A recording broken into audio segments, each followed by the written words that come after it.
Hello everyone, बेटा start कर रहे हैं आज principle of inheritance and variation. Lecture number 1 रहेगा आज का, ठीक है। और दोबारा से हम लोग जेनेटिक्स से स्टार्ट करने वाले हैं। तो ये लेक्चर नंबर 1 रहेगा बेटा, इसमें प्रिंसिपल ऑफ इनहेरिटेंस और वेरिएशन हम लोग पढ़ने वाले हैं, ठीक है। आवाज आ रही है मेरी तो बता दो एक बार, ओके लिखो, ठीक है। हाँ ओके लिखो बेटा एक बार जल्दी से, आवाज आ रही है मेरी? हाँ गुड इवनिंग सबको, यार चैट बहुत करते हो तुम लोग। हाँ ठीक है बेटा, काफी टाइम बाद हम लोग मिल रहे हैं, ठीक है। तो चैप्टर जो हमने लिया बेटा एक बार ओके लिख दो, फिर स्टार्ट करेंगे। और कुछ डिस्कशन भी करना था मुझे कि भाई बहुत सारे बच्चे मुझे मैसेज भी कर रहे थे कि सर कैसे हमें 11 भी रिवाइज करना, उसकी थोड़ी सी गाइडेंस रहेगी। और फिर आज हम एक जेनेटिक्स का चैप्टर स्टार्ट भी कर रहे हैं, और जो बहुत इंपॉर्टेंट पार्ट होता है आपके सिलेबस का, और इससे काफी क्वेश्चन आते हैं। मतलब मैं आपको अगर रियल में बताऊं तो नीट में इससे और इससे नेक्स्ट चैप्टर दोनों से मिला के लगभग अराउंड 8 क्वेश्चन, अराउंड 8 क्वेश्चन आ जाएंगे। तो आप समझो काफी वेटेज है जेनेटिक्स की, है ना, ठीक है। आवाज आ रही है मेरी सबको, ठीक है। हाँ चलें स्टार्ट करें बेटा,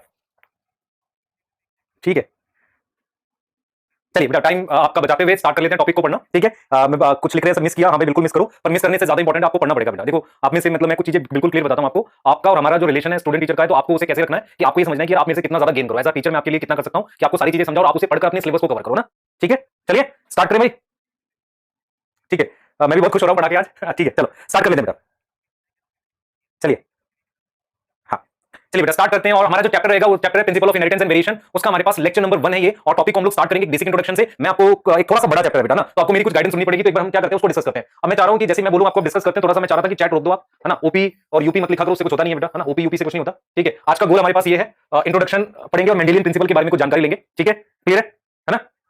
चलिए स्टार्ट करें बेटा, चलो एक बार ओके लिखो और चैट रोक दो, स्टार्ट कर लेते हैं ना। मैं भी चैट पे बात नहीं कर रहा। अब मैं क्या क्या चीजें बताऊंगा आप ध्यान से मेरी बात सुनेंगे, फिर डिस्कस करेंगे। देखो बेटा आज का गोल हमने एक इंट्रोडक्शन रखा है, और मैं आपको थोड़ा सा गाइड करते हुए चलूंगा, क्योंकि मैंने भी बेटा ऐसा फील किया कि अब वो टाइम है, जैसे हम लोग जून में आ गए हैं, तो आप में से बहुत सारे बच्चे नीट को बहुत सीरियसली देख रहे हैं, हम लोग कैसे उसको लेकर जाएंगे वो भी समझेंगे। अभी तक बेटा आपके 4 चैप्टर क्लास 12 के हो चुके हैं। 4 चैप्टर्स का मतलब मैं आपको नंबर ऑफ क्वेश्चंस बताऊं, मेरी बात एकदम फोकस करके सुनना, क्योंकि मेरे को उन समय बेटा बहुत मजा नहीं आता। ओपी वगैरह आप बोलोगे उससे कुछ नहीं, आपको मतलब रिजल्ट के लिए बात करेंगे हम लोग की, मतलब मेन जो वो है मतलब टॉक रहेगी वो रिजल्ट को लेकर ज्यादा है ना। तो आपसे मैं उसकी एक्सपेक्टेशन करूंगा कि आप मेरी बातें बहुत ध्यान से सुनेंगे और फिर उसे फॉलो भी करेंगे, मतलब उस वजह से हम रिजल्ट की तरफ काम कर पाएंगे। क्योंकि मैं ये चाह रहा हूं कि लक्ष्य नीट से बहुत सारे नीट में सिलेक्शन हो, तो उसके लिए आपको मेरी बातें सुननी पड़ेगी। सबसे पहले देखिए हम कैसे मूव करने वाले बेटा, हम सबसे पहले कैसे मूव करेंगे, हम आपको अब हम 4 चैप्टर कर चुके हैं, तो जरा मेरी कुछ गाइडेंस है आपके लिए, जिसको आप थोड़ी देर बहुत शांति से सुनोगे, जो आपके लिए स्पेशली। देखो हम क्या कर रहे हैं बेटा, अभी जैसे मैं ये मान के चल रहा हूं कि आप में से किसी को भी कुछ भी 11th नहीं आती है, मतलब मैं ऐसा मान रहा हूं कि चलो मान लेते हैं आपको कोई भी चीज 11th की नहीं आती है, और अभी हम जून में खड़े हैं, तो हम कैसे मूव करेंगे, एक दो चैप्टर कुछ 11th के मैं आपको गाइड करूंगा वो करने, आपको अवेलेबल भी कराऊंगा, और 12th को हम प्रॉपर्ली पढ़ते हुए चलेंगे। तो अभी तक जिन बच्चों ने 12th में एकदम फिक्स नहीं किया कैसे पढ़ रहे हैं, तो जरा देख लेते हैं आपका सिलेबस कैसे मूव करने वाला है। देखो बेटा अभी तक हमने 4 चैप्टर क्लास 12 में, देखो सबसे पहले समझो क्लास 12 में आपके पास टोटल चैप्टर कितने हैं भाई, क्लास 12 में टोटल हमारे पास 16 चैप्टर है, 16 चैप्टर्स हैं।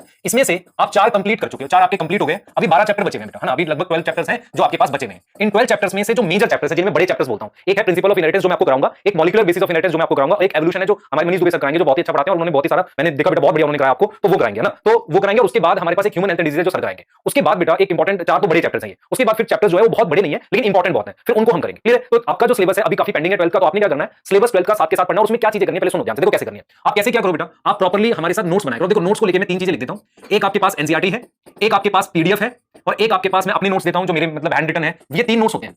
अब नोट्स कैसे बनाने चाहिए अभी तक अगर आपको नहीं पता, मैं इस पे चाह रहा था मेन डिस्कशन, क्योंकि यहां से अब मुझे क्या करना है, आपको सिलेक्शन की तरफ बात करनी है ना। तो आपको क्या करना है बेटा, इन तीनों में से किसी एक को प्रॉपर्ली लिख लिया करो, किसी एक नोट्स को आप प्रॉपर्ली लिखोगे, और फिर बाकी आप क्या करोगे, पहले इनमें से किसी एक को आप प्रॉपर्ली लिख लोगे, किसी एक नोट्स को आप प्रॉपर्ली लिख लोगे, और फिर उसके बाद आप क्या करने वाले हो बेटा, बाकी उनमें से बाकियों को मतलब उसमें एनरिच किया करो। मतलब फॉर एग्जांपल जैसे बहुत सारे बच्चे जो पीडीएफ हम देते हैं उनको लिख लेते हैं, बाकी वो एनसीईआरटी और हैंड रिटन को वहां पर लाकर कन्वर्ट कर दिया करो। जैसे आप एनसीईआरटी पढ़ो उनको वहां ऐड कर दो, और दूसरा आपको आपके पास जो हैंड रिटन जो मैं दे रहा हूं उनसे चीजें ऐड कर दो। तो कोई एक तीनों में से आप लिखा करो, जैसे इसको लिख लिया तो इन दोनों से ऐड कर दो, इसको लिख लिया तो इन दोनों से ऐड कर दो। ऐसे आपको यहां से नोट्स को लेकर चलना है सबको, सब लोग लिखेंगे, कोई बिना लिखे ना रहे, सब लोग अपने नोट्स खुद से बनाएंगे अच्छे से, और बिल्कुल हम लोग हेल्प करें, जैसे मैं बोल रहा हूं मेरे तरीके से और दुबे सर बोलेंगे उनके तरीके से बनाना, ये जरूर करना है। यहां तक समझ आ गई बात, ठीक है। यहां तक बताओ अगर आपको मेरी बात समझ आ गई है, ठीक है। अरे पीडीएफ बेटा वही जो उसमें लिखता हूं, हाँ ठीक है। अरे सब मिल जाएगा, चिंता ना करो, मैं हूं, टेंशन ना लो, ठीक है। हाँ यहां तक क्लियर होगी ना मेरी बात बेटा। तो देखो सबसे पहले तो बेटा आपको अभी इनको पक्का करना है, अच्छे से लिखना है इनको। कोई एक चीज जैसे पीडीएफ जो क्लास की पीडीएफ है उसकी बात कर रहा हूं मैं, उसको लिख लो, और वहां से इन दोनों को ऐड करके लिख लिया करो, ठीक है। क्लियर, हाँ यहां तक ठीक होगी बात, ठीक है। आगे चलते हैं, और क्या कर सकते हैं भाई, एक तो ये हो गया। दूसरा बात बेटा देखो असाइनमेंट क्या करना है आपने। असाइनमेंट में आपको मैंने क्या दिया बेटा, एक आपको डीपीपी दे रहा हूं मैं, फिर एक लास्ट में मैं कंबाइन असाइनमेंट दे रहा हूं। ये कंबाइन असाइनमेंट आपके लिए किसके लिए रहेगा, ये सफिशिएंट है बेटा आपके लिए, और आप पैकेज तो कर ही रहे हो, साथ में आपके पास अगर पैकेज बना रहे हो तो पैकेज के क्वेश्चंस भी हैं आपके पास, है ना। ये हो गया असाइनमेंट और पैकेज, ये पूरे आपके पास बन जाएगा। देखो डीपीपी कंबाइन असाइनमेंट पैकेज, ये ऑब्जेक्टिव के लिए बेटा, ऑब्जेक्टिव और सब्जेक्टिव के लिए मैं आपको एक जैसे मैंने दिया था ना चैप्टर 1 का, वैसे मैं बाकी 3 चैप्टर का भी आपको कल भेज दूंगा। सब्जेक्टिव के लिए आपने वही चीज बनानी है जो मैं आपको भेजूंगा, मतलब सब्जेक्टिव में मैं आपको एक पीडीएफ सेंड करूंगा, वो पीडीएफ आपने सब्जेक्टिव में सॉल्व करनी है, इसके अलावा कुछ नहीं करना। यहां तक समझ में आ गया, मुझे भी बढ़िया लगा भाई, ठीक है। हाँ सब मिल जाएगा बेटा। पैकेज मतलब जो मॉड्यूल आपने लिया है उसके लिए कह रहा हूं बेटा, मतलब हमने तो ये बोला कि देखो भाई डीपीपी और कंबाइन असाइनमेंट जिन्होंने मॉड्यूल ले लिया अच्छा वो बनाओ उसको क्वेश्चन, है ना, ये चीज बोली मैंने, ठीक है बेटा। क्लियर है, हाँ ये होगा, ये चीज असाइनमेंट की बात होगी। अब सब्जेक्टिव के लिए मैं आपको एक क्या दे दूंगा, क्वेश्चंस मैं सेंड कर दूंगा आपको, वो एक पीडीएफ होगी जिसमें सारे क्वेश्चंस होंगे एनसीईआरटी से, वो हम लोग बना लेंगे, ठीक है। अच्छा मैंने बेटा एक चीज और फील करी है कि बहुत सारे बच्चे आप में से डिफरेंट बोर्ड्स के भी हैं, तो अब यहां से क्या करेंगे, किसी भी चैप्टर में अगर हम एनसीईआरटी के बाहर मूव कर रहे हैं जा रहे हैं तो उनको मैं बता दूंगा कि भाई ये रिकॉर्डेड लेक्चर है एक्स्ट्रा, आप इन्हें देख लो, ये वही देखे जो जिनको हमारे पास वो सीबीएसई का नहीं है वही देखे एक्स्ट्रा वाले टॉपिक को, है ना। यहां तक समझ आ गया बेटा? ये तीन चीजें समझ आ गई। देखो पहला हमने नोट्स कैसे बनाने, मैंने बोला एनसीईआरटी पीडीएफ हैंड रिटन, कोई एक लिखो बाकी दो को ऐड करो। कैसे ऐड करोगे? पेंसिल से आपको ऐड करना है या पेन से किसी और कलर के पेन से ऐड कर दो। फिर आपने क्या करना भाई, ऑब्जेक्टिव बनाने डीपीपी कंबाइंड असाइनमेंट पैकेज इन तीनों से, ठीक है। कोई बुक नहीं बनाएगा, कोई भी किसी तरह की कोई एक्स्ट्रा बुक नहीं बनाएगा, सिर्फ ये करना आपने जो आपको बताया गया। आपको डीपीपी सॉल्व करनी है, असाइनमेंट जो हम लोग देते हैं कंबाइंड वो करना है, आपको सब्जेक्टिव में क्वेश्चंस बनाने जो एनसीईआरटी के, कोई एक्स्ट्रा कुछ नहीं बनाएगा, बुक सॉल्व नहीं करनी कोई भी, ठीक है बेटा। चलिए अब यहां से हम आगे जाएंगे, 11 का भी तो बता रहा हूं, तो जाओ बेटा। पर मंथ के स्टार्टिंग में, जैसे इस मंथ का टारगेट में नेक्स्ट क्लास में आपको बताऊंगा क्या रहेगा। हर मंथ का एक टारगेट फिक्स करेंगे 11 के लिए कि हम ये चैप्टर्स आपको दे देंगे, वो आपकी मर्जी ऐप में से देखकर उसके क्वेश्चंस करना, आपको मिल जाएगा। कल मैं टारगेट फिक्स करके आपको दे दूंगा, ठीक है, क्लियर? हाँ भाई, अरे बैकलॉग वाले कौन से भाई, अभी इतनी जल्दी बैकलॉग हो गया? यहां तक समझ आ गया? कंबाइंड असाइनमेंट याद दिया तो था चैप्टर सेकंड का, बहुत सारे क्वेश्चन थे जिसमें, ऐसे में फर्स्ट का भी दे दूंगा, कोर चैप्टर्स का भी, ठीक है बेटा। स्टेट बोर्ड के लिए बताया मैंने, जो भी एक्स्ट्रा आ रहा होगा उसको हम लोग अलग से लेक्चर शूट करके दे देंगे। चलिए स्टार्ट करें अब। चलिए अब हम चैप्टर स्टार्ट करेंगे, मैं फिर रिपीट कर रहा हूं, आपको अब साथ बने रहना है, जैसे मैं गाइड करूंगा पढ़ते रहो, आपको उसके थ्रू हम लोग सिलेक्शन की तरफ मूव करेंगे, पर कोई मक्कारी नहीं करेगा कि हमने उसको जो साथ पढ़ा रहे वो छूट रहा है उसका, ठीक है, क्लियर? हाँ भाई, है ना, उंगली की टिप और ऐसी किताबें नहीं करनी, है ना, कोई भी ऐसी किताब समीर रमेश सुरेश महेश, समझ रहे हो, ऐसी कोई बुक नहीं बनानी, और फिर उंगली की टिप वाली बुक नहीं बनानी, ठीक है। हाँ स्टार्ट करें हम, स्टार्ट करें, ओके लिखो, स्टार्ट करें, चलिए स्टार्ट करें। कुछ कह रहे हैं सर ने टाइम पास कर दिया, नहीं टाइम पास नहीं कर रहा था, मैं सिर्फ ये बोल रहा था कि चलो यार हमने स्टार्ट किया, दोबारा से आपको कुछ गाइड करना है कि आपने नोट्स कैसे बनाने, क्वेश्चन कैसे बनाने, और मेरे साथ बने रहना आपने लास्ट तक, हम लोग उसको प्रॉपर्ली सारा कराएंगे, बस इतनी सी बात है, ठीक है। चलिए अब चलते हैं, स्टार्ट करते हैं, ठीक है। चलिए अब स्टार्ट कर रहे हैं हम लोग, जरा जेनेटिक्स के बारे में पढ़ना स्टार्ट कर रहे हैं। जेनेटिक्स क्या है, क्यों पढ़ रहे हैं, इसका एक इंट्रोडक्शन देते हैं और बहुत ध्यान से मेरी बातें सुनेंगे और चैट रोक देंगे। अब स्टार्ट करें, एक बार ओके लिख दो, कर लें स्टार्ट, है ना, ठीक है। चलो बेटा आपको जो मैं असाइनमेंट भेजू बस वो बनाने आपने, ठीक है, आपको मेरे पे छोड़ना है सारा कुछ बनाने के लिए, ठीक है, क्लियर है। चलिए अब स्टार्ट करते हैं। देखो मैं क्या पढ़ा हूं बेटा, हमारे पास जो चैप्टर है, चैप्टर का नाम हमारे पास है principle of inheritance and variation. Chapter का नाम ये है, काफी बड़ा चैप्टर है और बेटा मतलब मेहनत लगेगी इसमें बहुत, क्योंकि हमने देखा है काफी ज्यादा बच्चे इससे परेशान भी होते हैं अगर समझ नहीं आता, तो इसलिए आपको काफी मेहनत लगेगी और मेरी तो लगेगी, ठीक है। ये चैप्टर का नाम है। अच्छा अगर मैं इसको टॉपिक को डिवाइड करता हूं, मैं एक्चुअली क्या करता हूं, जब मैं चैप्टर स्टार्ट कर रहा हूं तो मैं क्या कर रहा हूं बेटा, आपको इसको 3 पार्ट में डिवाइड कर रहा हूं। मैं इस चैप्टर को क्या कर रहा हूं, 3 हिस्सों में डिवाइड कर रहा हूं, ध्यान से समझना बेटा। मैं इस चैप्टर को क्या कर रहा हूं, इस चैप्टर को मैं 3 पार्ट्स में डिवाइड कर रहा हूं, समझना इस बात को, मैं कैसे 3 पार्ट में डिवाइड कर रहा हूं, सुनना ध्यान से। इसे हम 3 पार्ट में पढ़ने वाले हैं। पहला पार्ट जो रहेगा पार्ट 1 चैप्टर का, देखो कैसे पढ़ेंगे। पार्ट 1 में हम लोग जो बात करेंगे, पार्ट 1 में वो पढ़ेंगे हम मेंडल के बारे में। एक साइंटिस्ट है मेंडल, मेंडल के बारे में पढ़ेंगे, तो उसे हम कहेंगे मेंडलिज्म पढ़ेंगे। फिर एक पढ़ेंगे टॉपिक डेविएशन, में सिर्फ टॉपिक्स बता रहा हूं, पढ़ाऊंगा डेविएशन ऑफ मेंडलिज्म, एक ये टॉपिक पढ़ने वाले हैं। और हम यहां से एक पढ़ेंगे क्रोमोसोमल थ्योरी ऑफ इनहेरिटेंस, या डेविएशन तक ही पढ़ेंगे यहां पे। मतलब हमें क्या पढ़ना बेटा, एक टॉपिक पार्ट 1 में 3 पार्ट में चैप्टर जाएगा। पार्ट 1 में हम मेंडल के काम को पढ़ेंगे कि मेंडल ने क्या काम किया था, बहुत स्पेशल काम है, फादर ऑफ जेनेटिक्स क्यों कहते हैं उसको हम जानेंगे। तो पार्ट 1 में मेंडल के काम को पढ़ेंगे हम। पार्ट 2 में जो पार्ट 2 आएगा चैप्टर का, उसमें हम पढ़ेंगे chromosomal theory of inheritance. Part 2 में बेटा हम लोग क्या पढ़ेंगे, क्रोमोसोमल थ्योरी ऑफ इनहेरिटेंस। ये बहुत इंपॉर्टेंट टॉपिक रहता है, chromosomal theory of inheritance. Part 2 chapter का ये है। उसके बाद हम पढ़ते हैं लिंकेज, एक ऐसा टॉपिक जिसमें बहुत सारे बच्चों को दिक्कत रहती है। उसके बाद एक टॉपिक पढ़ेंगे म्यूटेशन, ठीक है, म्यूटेशन यानी लिखते हम यहां पर पढ़ेंगे सेक्स डिटर्मिनेशन, मतलब एक तरीके से कैसे क्रोमोसोम से सेक्स डिटरमाइन करते हैं वो हम यहां पढ़ने वाले हैं, ठीक है। और इसके साथ चलो म्यूटेशन भी लिख देते हैं, ठीक है, यहां पर पढ़ेंगे। फिर पार्ट 3 में चैप्टर का जो पार्ट 3 है, पहले पार्ट्स देख लो किसमें मूव करेंगे। पार्ट 3 में हम क्या पढ़ेंगे बेटा, हम पढ़ेंगे हार्डी विनबर्ग इक्विलिब्रियम के क्वेश्चन। एक साइंटिस्ट थे हार्डी विनबर्ग, उन्होंने कुछ क्वेश्चंस हैं उनके हार्डी विनबर्ग के इक्विलिब्रियम के, उसके क्वेश्चन में यही कराता हूं जेनेटिक्स में, ऑल्दो एवोल्यूशन में भी आता है। उसके बाद हम पढ़ेंगे पेडिग्री एनालिसिस, मैं सिर्फ टॉपिक के नाम लिख रहा हूं बेटा। और थर्ड पार्ट में बाकी हम पढ़ेंगे जेनेटिक डिसऑर्डर। तो ये वो टॉपिक्स हैं जो चैप्टर में आपके कंप्लीट किए जाएंगे। और क्योंकि बड़ा चैप्टर है तो हम 3 बड़े टुकड़ों में इसको पार्ट्स में डिवाइड करते हैं। पहला पार्ट हमारे पास क्या रहेगा, मेंडल के बारे में पढ़ेंगे और उस मेंडल की बातों की क्या डेविएशंस हैं वो पढ़ेंगे। सेकंड पार्ट में हम क्रोमोसोमल थ्योरी पढ़ेंगे, लिंकेज पढ़ेंगे, सेक्स डिटर्मिनेशन और म्यूटेशन का टॉपिक पढ़ेंगे। और पार्ट 3 हमारे पास हार्डी विनबर्ग इक्विलिब्रियम, पेडिग्री और जेनेटिक डिसऑर्डर। ये 3 पार्ट में चैप्टर को हम पढ़ेंगे जो आपको मैं क्लियर बता रहा हूं। ये सिर्फ टॉपिक के नाम है, आपको इनमें से कुछ भी समझ ना आया हो तो नहीं आना चाहिए, क्योंकि अभी तक मैंने कुछ पढ़ाया नहीं है। तो आपको सिर्फ ये नाम समझने के ये टॉपिक्स हैं। तो अगर आप देखो ये 2 टॉपिक यहां पर मैंने लिखे, 4 टॉपिक यहां लिखे, 3 टॉपिक यहां लिखे, ये टॉपिक है चैप्टर के। सबसे पहले हम जो सबसे पहला पार्ट पढ़ेंगे जिसे हम मेंडलिज्म कहते हैं उसके बारे में जानेंगे, और हम ये जानेंगे कि मेंडल ने क्या किया। तो सबसे पहले मैं आपको जेनेटिक्स के बारे में एक इंट्रोडक्शन देने वाला हूं। तो स्टार्ट कर लेते हैं मेंडलिज्म से। मैंने पार्ट्स बताया, अभी तक सिर्फ आपको ये लिखना था। स्टार्ट कर ले फटाफट से, स्टार्ट करें भाई। ये सब इसमें आएगा, पॉलीजेनिक इनहेरिटेंस, डेविएशन में आएगा बेटा, ठीक है, क्लियर। हाँ 3 पार्ट में चैप्टर को काट दिया हमने और पहला पार्ट आपके सामने पेश किया जा रहा है अब, ठीक है, क्लियर है बेटा। मेरी बात सुनो, हो सकता है आप में से कुछ बच्चे मेरे से फर्स्ट टाइम पढ़ रहे हो, ठीक है, और इसका मतलब ये है कि मैं भी उन्हें फर्स्ट टाइम पढ़ा रहा हूं, ठीक है। चलो आगे चलते हैं, स्टार्ट करते हैं बेटा। चलो स्टार्ट करते हैं चैप्टर के इंट्रोडक्शन से, ठीक है। हम लोग स्टार्ट कर रहे हैं चैप्टर के इंट्रोडक्शन से। देखो मैं क्या बता रहा हूं बेटा, ध्यान से सुनना। मैं चैप्टर के इंट्रोडक्शन से स्टार्ट कर रहा हूं और मैं क्या बता रहा हूं इसको समझना ध्यान से। देखो मैं क्या बताऊंगा, देखो सबसे पहले क्या है, देखो 2 मिनट सुनेंगे और फोकस करेंगे चैट रोक पे। मैं बिल्कुल जो बोलूंगा उसको बहुत ध्यान से सुनेंगे। देखिए हम क्या कह रहे हैं बेटा, आपको हम ये कह रहे हैं कि जेनेटिक्स की जो ब्रांच है उसको, जेनेटिक्स को समझने से पहले आपको ये समझना है आपकी एनसीईआरटी कैसे मूव कर रही है, ठीक है, क्लियर, कैसे मूव कर रही है। नहीं मिली यार, कैट नहीं मिली भाई, कैट मिली नहीं यार, भाई नहीं, उसके बाद से नहीं लौट के आई, ठीक है। और ये बड़ी दुख की बात है, चलो कोई बात नहीं। अब सुनो मेरी बात, देखो स्टार्ट करते हैं।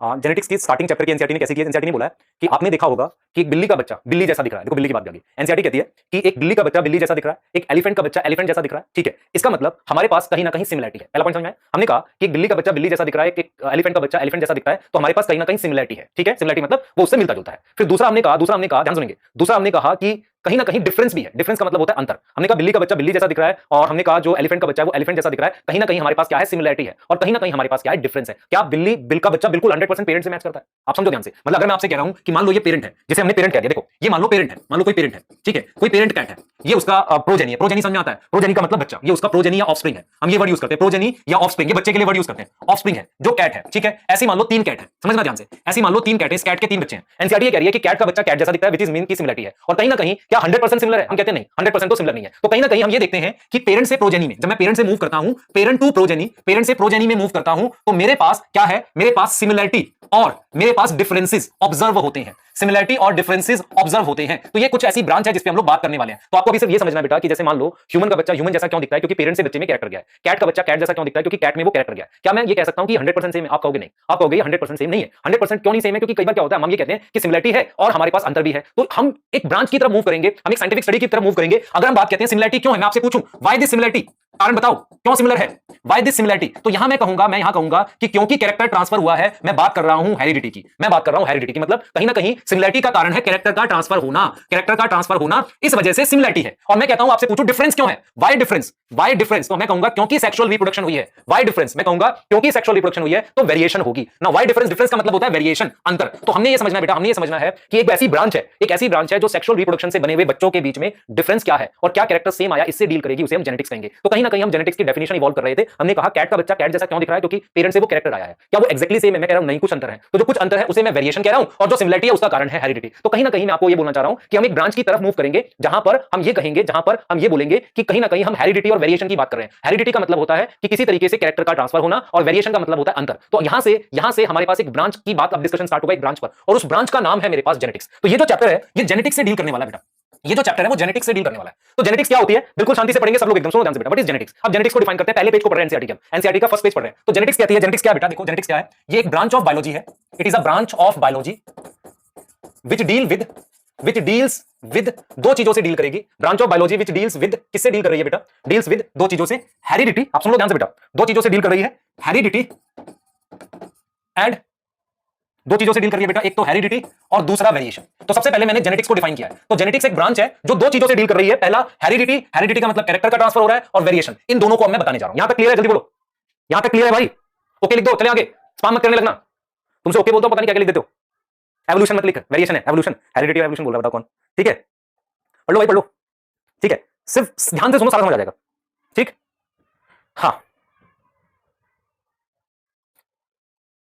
ठीक है, चलो ठीक है, बहुत बढ़िया, आ जाओ, अगली कहानी आ जाओ, चुप हो जाओ, कोई ओके ओके मत लिखो ना, ठीक है? आप सुनो ध्यान से बेटा, देखो अब हम बात कर रहे हैं, हमने कहा genetics is a branch of biology which deal with heredity and evolution. Now सबसे वेरिएशन, अब सबसे पहले देखो वेरिएशन क्या होता है। What is variation? वेरिएशन होता है amount of difference, amount of difference, अंतर, कितना अंतर है, समझना ध्यान से। देखो इस चीज को समझो, मान लो ये मेरे पास पेरेंट है, ठीक है, ठीक है, ये हमारे पास क्या है? पेरेंट है, ठीक है, बिल्ली जैसे पेरेंट बना दिया, बहुत बढ़िया, और ये बच्चे हैं, समझ लो ध्यान से जो समझा रहा हूं, सुनो ध्यान से। What is variation? वेरिएशन समझना, वेरिएशन क्या होता है? अमाउंट ऑफ डिफरेंस किसके बीच में, सुनना ध्यान से, इन दो प्रोजेनी, दो बच्चों का आपस में क्या डिफरेंस है, और बच्चे का अपने पेरेंट से क्या अंतर है, इसे वेरिएशन कहते हैं। वेरिएशन क्या होता है? देखो बेटा, आप समझो ध्यान से, अगर मैं कहता हूं कि आपके दो कान यहां हैं तो आपके पेरेंट्स के भी यहां हैं, दिस इज हेरिडिटी। पर अगर मैं देखूं कुछ ना कुछ अंतर भी तो है, अंतर किसमें? What is variation? अंतर, डिफरेंस, किसमें डिफरेंस? दो बच्चों का जो सेम पेरेंट से आए हैं उनमें, या बच्चे का अपने पेरेंट से। तो what is variation? Amount of difference किसके बीच में? बिटवीन टू ऑफस्प्रिंग, ऑफस्प्रिंग मतलब बच्चे, two offspring of same parents, same parent से बने हुए दो बच्चे, और सुनना ध्यान से, two offspring of same parent, दूसरा और किसके बीच का डिफरेंस? बच्चे का अपने पेरेंट से, और डिफरेंस इन प्रोजेनी या ऑफस्प्रिंग एंड पेरेंट। समझ रहे हो? समझ आया मैंने क्या बोला? मैंने बोला व्हाट इज वेरिएशन? वेरिएशन मतलब होता है अंतर, अंतर मतलब क्या अंतर है किसका? बच्चे का अपने पेरेंट्स से और दो बच्चों का आपस में, क्योंकि ये प्रोडक्ट है सेक्सुअल रिप्रोडक्शन का, सेक्सुअल रिप्रोडक्शन से ही रिलेट करते हैं बेटा जेनेटिक्स को। तो सेक्सुअल रिप्रोडक्शन से बनी हुई प्रोजेनी को हम ऑफस्प्रिंग या प्रोजेनी बोल रहे हैं। उन बच्चों का आपस में क्या अंतर है और बच्चे का अपने पेरेंट्स से क्या अंतर है, उसे वेरिएशन बोलते हैं। यहां तक आपको समझ आनी चाहिए ना। What is heredity? हेरिडिटी क्या होता है बेटा? What is heredity? हेरिडिटी होता है transfer of character, transfer of trait. Trait का मतलब होता है कैरेक्टर, कैरेक्टर मतलब जैसे मैंने आपको बताया कान की पोजीशन, फ्रॉम कहां से जाएगा? पेरेंट टू प्रोजेनी, पेरेंट से बच्चे में, bye the process of inheritance. अब यहां पर आप में से एक चीज समझ आ गई है सबको कि इनहेरिटेंस एक प्रोसेस होता है जिसके थ्रू ट्रांसफर होती है ट्रेट, जिसे हेरिडिटी कहते हैं। तो हेरिडिटी एक टर्म है जिसका मतलब है कि transfer of trait from parent to progeny by the process of inheritance. ठीक है, जेनेटिक्स किससे डील करेगी? जेनेटिक्स एक ब्रांच है बायो की जो हेरिडिटी और वेरिएशन से डील करती है। हेरिडिटी का मतलब होता है ट्रेट का ट्रांसफर, बच्चे मतलब बच्चे में ट्रेट जाना, कैरेक्टर जाना। कैसे जाएगा? इनहेरिटेंस से। इनहेरिटेंस का मतलब होता है एक प्रोसेस, मतलब गैमेट्स के थ्रू गया। दूसरा हम कह रहे हैं वेरिएशन, वेरिएशन मतलब अंतर। किसका अंतर? दो बच्चों का आपस में अंतर, बच्चे का अपने मां बाप से अंतर। ये बेसिक डेफिनेशन समझ आ गई तो आगे जाऊंगा मैं, बता दो जरा, ओके लिख दो जल्दी करो भाई।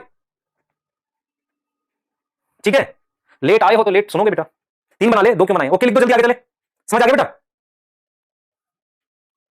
आपको 3-4 डेफिनेशन समझ आनी चाहिए। बच्चे जेनेटिक्स एक ब्रांच है, दूसरा आपको हेरिडिटी और वेरिएशन का मतलब समझ आना चाहिए, और इनहेरिटेंस प्रोसेस है। यहां तक क्लियर होना चाहिए। यहां तक क्लियर होना चाहिए बेटा, हाँ यहां तक क्लियर होना चाहिए, ठीक है, इतना समझ आ गया।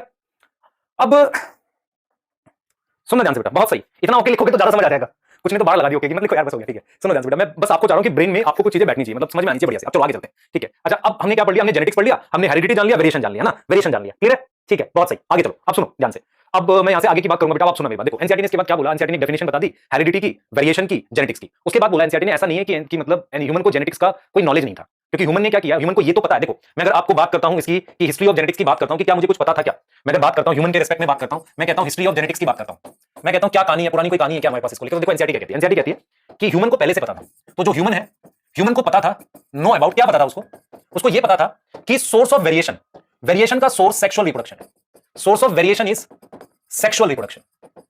और ये भी पता था कि वेरिएशन जो है, वेरिएशन जो है, ये वेरिएशन जो है पास होती है। देखना ह्यूमन को क्या पता था, देखो ह्यूमन को बहुत लंबे समय से, मैं आपको बताता हूं बेटा, एवोल्यूशन में ये लिखा हुआ है कि ह्यूमन 10,000 साल पहले से एग्रीकल्चर तो कर ही रहा है। अगर आप देखो 2000 साल तो ये जिसमें हम जी रहे हैं, इससे पहले भी 10,000 साल से वो एग्रीकल्चर कर रहा है, उसको पता है कुछ एग्रीकल्चर के बारे में। तो हम ये कह रहे हैं उसको ये पता था कि वेरिएशन का सोर्स कहीं ना कहीं सेक्सुअल रिप्रोडक्शन है, और सोर्स जो वेरिएशन है, वेरिएशन पास होती है, variation pass through sexual reproduction, है ना, पास होती है कैसे, सेक्सुअली। तो वेरिएशन बनती है और पास होती है किसके थ्रू, सेक्सुअल रिप्रोडक्शन के थ्रू पास होती है। ये बातें उसको पता थी। उसने क्या किया, दो चीजें यूज की, एक यूज किया डोमेस्टिकेशन, है ना, डोमेस्टिकेशन मतलब जानवर को पाल रहे हैं, और साथ में उसने क्या किया बेटा, सिलेक्शन यूज किया। सिलेक्शन का मतलब होता है सिलेक्टेड एनिमल्स में क्रॉस कराना। उससे उसने क्या किया, इंप्रूव ब्रीड और वैरायटी बनाई, इंप्रूव ब्रीड और वैरायटीज बनाई। आप समझो एनसीईआरटी ने लिखा है कि एक साहिवाल करके पंजाब में हमारे पास काऊ की ब्रीड थी, वो डोमेस्टिकेशन और कहीं ना कहीं सिलेक्शन के थ्रू मतलब इवॉल्व हुई है। इस पूरे पैराग्राफ का मीनिंग सिर्फ इतना है कि ह्यूमन को थोड़ा बहुत जेनेटिक्स की नॉलेज तो थी, उसको ये पता था कहीं ना कहीं कैरेक्टर पेरेंट से प्रोजेनी में जाता है और बच्चों में अंतर होता ही है। अगर मैं क्या करूं, उसको पाले जाऊं और सिलेक्शन करता चला जाऊं, जो अच्छी ब्रीड है उसको सिलेक्ट करता जाऊं, तो कैरेक्टर सिलेक्ट होता चला जाता है। और ऐसे करते करते उन्होंने साहिवाल ब्रीड को इवॉल्व कर लिया। प्रॉब्लम कहां थी, प्रॉब्लम ये थी बेटा, प्रॉब्लम ये थी कि हमारे पास साइंटिफिक बेसिस नहीं पता था। ह्यूमन को साइंटिफिक बेसिस नहीं पता था। साइंटिफिक बेसिस ऑफ जेनेटिक्स मतलब क्या उसके पीछे है, गैमेट्स है, ये नहीं पता था बेटा, इसकी नॉलेज नहीं थी। साइंटिफिक बेसिस की मतलब इसका किसके पीछे कोई साइंस है, इसकी नॉलेज नहीं थी। वो काम तो कर रहा था लेकिन उसको ऐसा नहीं पता था कि यार कोई साइंस है इसके पीछे, ह्यूमन को ये नहीं पता था उस वक्त, ठीक है। साइंटिफिक बेसिस ऑफ जेनेटिक्स की नॉलेज नहीं थी, नो नॉलेज, ऐसी कोई नॉलेज नहीं थी। अब क्या करें भाई, अब हम यहां से ये समझते हैं कि जेनेटिक्स का साइंटिफिक बेसिस कब आया, मतलब क्या ऐसा था कि अब हम जेनेटिक्स को साइंटिफिकली समझते हैं, उनके सारे प्रिंसिपल्स को समझते हैं। तो इसमें एक बहुत इंपॉर्टेंट नाम है साइंटिस्ट मेंडल का, ग्रिगोर मेंडल का, बहुत इंपॉर्टेंट नाम है। तो हम ये जानना चाहते हैं कि देखो आप एक चीज समझो ध्यान से, जब मेंडल ने अपना एक्सपेरिमेंट किया, एक मेंडल एक साइंटिस्ट आए जिन्होंने जेनेटिक्स को एक नई दिशा दी, एक तरीके से जेनेटिक्स को बहुत इंप्रूव ब्रांच के बाद की तरीके से बनाया। ये किसने किया, मेंडल ने किया। तो मैं ये जानना चाहता हूं आपसे कि क्या उससे पहले भी कोई काम हुए। तो हम क्या करते हैं, जेनेटिक्स में जो भी साइंटिफिक वर्क हुए हैं उनको मैं तीन कैटेगरी में डिवाइड कर लेता हूं। पहला मेंडल से पहले, दूसरा जो मेंडल ने किया, और तीसरा मेंडल के बाद। तो मैं क्या करता हूं, मैं कहता हूं कि जितना भी वर्क जेनेटिक्स में हुआ है, मैं ये कहता हूं कि जितना भी वर्क जेनेटिक्स में हुआ है उसको मैं तीन पार्ट में डिवाइड करता हूं। Work on genetics, work on genetics, इनको मैं तीन पार्ट में डिवाइड करता हूं। समझना बेटा, जेनेटिक्स में जो भी काम हुआ है, वर्क ऑन जेनेटिक्स जो भी हुआ है उसको तीन पार्ट में डिवाइड करते हैं, तीन हिस्सों में डिवाइड करते हैं। हम ये मानते हैं कि बहुत से ऐसे साइंटिस्ट थे जिन्होंने साइंटिफिक थ्योरीज वगैरह देने की कोशिश की जेनेटिक्स के बारे में, उन्हें हम लिखते हैं प्री मेंडेलियन कॉन्सेप्ट। पहले हम एक क्लास यही पढ़ाते थे बेटा, प्री मेंडेलियन कॉन्सेप्ट, पर ये आएगा नहीं, अब एनसीईआरटी में है भी नहीं और ये आता भी नहीं है, प्री मेंडेलियन कॉन्सेप्ट, मेंडल से पहले। पर उसके बाद एक टाइम आया जिसे हम कहते हैं 19th सेंचुरी आई। तो 19th सेंचुरी से पहले जो भी साइंटिस्ट के काम है जेनेटिक्स पे, उन्हें हम कहते हैं प्री मेंडेलियन कॉन्सेप्ट। फिर जेनेटिक्स पे जो काम किया 19th सेंचुरी पे ग्रिगोर मेंडल ने काम किया, जिसको हम नाम देते हैं मेंडेलियन कॉन्सेप्ट। इसको हमने क्या नाम दिया बेटा, मेंडेलियन कॉन्सेप्ट का नाम दिया, मेंडेलियन कॉन्सेप्ट का नाम दिया। उसके बाद हमारे पास क्या आ गया, post Mendelian concept. Post Mendelian concept का मतलब मेंडल के बाद भी कुछ जेनेटिक्स पे इंपॉर्टेंट काम हुए, उनको हम पोस्ट मेंडेलियन कॉन्सेप्ट पे रखते हैं, जो हो सकता है मेंडल के काम की कुछ कमियां दूर कर रहे हो। तो आप ये समझो कि भाई हमें साइंटिफिक बेस पता नहीं था, जब साइंटिफिक बेस पता लगा तो उसको हमने तीन हिस्सों में डिवाइड कर लिया। एक बहुत पहला काम जो कभी हुआ था उसे हमने कहा प्री मेंडेलियन कॉन्सेप्ट। दूसरा काम वो है जो मेंडल काम, ये पढ़ेंगे भाई, एनसीईआरटी में ये देखा, इसको पढ़ेंगे, है ना, एनसीईआरटी में ये डिटेल में देखा है, इसको पढ़ेंगे हम। तो मेंडेलियन कॉन्सेप्ट, उसके बाद आ जाता है पोस्ट मेंडेलियन कॉन्सेप्ट, जो हो सकता है मेंडल के किए हुए काम की कुछ कमियां दूर कर रहा हो। तो हमारा सिलेबस तो ये और ये पढ़ने का है। इसके बारे में सिर्फ एक लाइन लिखूंगा, समझना ध्यान से। मेंडल से पहले काफी सारे साइंटिस्ट थे, जैसे एरिस्टोटल। बेटा एरिस्टोटल के बारे में बताता हूं आपको। एरिस्टोटल जो है थिंकर थे। थिंकर का मतलब होता है इट इज मोर लाइक कि उन्होंने फिजिक्स में भी कुछ अपनी बातें कही, बायो में भी कही। एरिस्टोटल, हमारे पास पाइथागोरस, ऐसे कुछ साइंटिस्ट हैं जिन्होंने जेनेटिक्स पर भी बात करी। पर उनकी जो बातों के मेन कॉन्सेप्ट ये था, उनका ये मानना था कि पेरेंट्स के जो कैरेक्टर है वो मिक्स हो जाते हैं, बस इतना मानना था। तो हम ये मानते हैं कि प्री मेंडेलियन कॉन्सेप्ट जो है वो कहीं ना कहीं ब्लेंडिंग की बात कर रहा है, ब्लेंडिंग की बात कर रहा है, blending of trait. Blending of trait का मतलब होता है मिक्सिंग होती है ट्रेट की, mixing of trait from both parent, दोनों पेरेंट से मिक्सिंग होती है ट्रेट की। इसकी बात कर रहा था कौन, प्री मेंडेलियन कॉन्सेप्ट के बहुत सारे साइंटिस्ट। तो आपको सिर्फ ये याद रखना, क्वेश्चन आता है, देखो क्वेश्चन कभी आएगा नहीं इस टॉपिक से क्योंकि ये है नहीं आपके सिलेबस में। तो प्री मेंडेलियन कॉन्सेप्ट जो है वो कहीं ना कहीं मिक्सिंग की बात करता था, ट्रेट मिक्स होता है, जिसे हम ब्लेंडिंग कहते हैं। ब्लेंडिंग इनहेरिटेंस मतलब ट्रेट मिक्स हो जाते हैं दोनों पेरेंट के और बच्चे में चले जाते हैं, इनहेरिटेंस। यहां तक समझ में आया, जल्दी बताओ, चले आगे, क्लियर, ठीक है, ठीक, यहां तक ठीक है बेटा, यहां तक ठीक है। हमें हम मॉइस्ट वेपर थ्योरी, पाइथागोरस सब नहीं करना भाई, वो आएगा नहीं नीट में।